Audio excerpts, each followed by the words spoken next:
सरकारनं ओबीसींना काय दिलं असं सुद्धा वडेट्टीवार यांनी म्हटलेलं आहे। सवाल उपस्थित केलाय। सारथी तुपाशी महाज्योती उपाशी असं सुद्धा वडेट्टीवार यांनी म्हटलंय।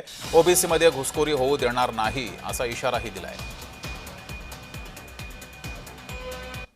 मराठा तरुणांना आम्ही लोन दिलं, कर्ज दिलं, मग ओबीसीना किती दिलं? ओबीसी डीएनए वाल्यानं काय दिलं ओबीसीला?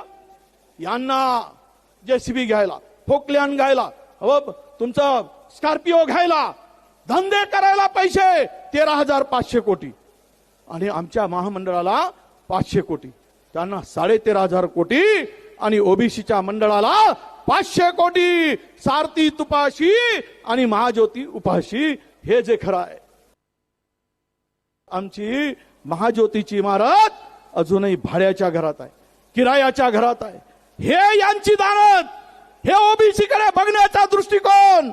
म्हणून माझ्या बांधवांनो, या संदर्भात आपली भूमिका आता एकदा फिक्स करा। उद्या तुम्ही कुठेही दिसणार नाही। कोणत्याही परिणामाला सामोरं घ्यायची पाळी आली तरी जाओ, पण ओबीसी मध्ये घुसखोरी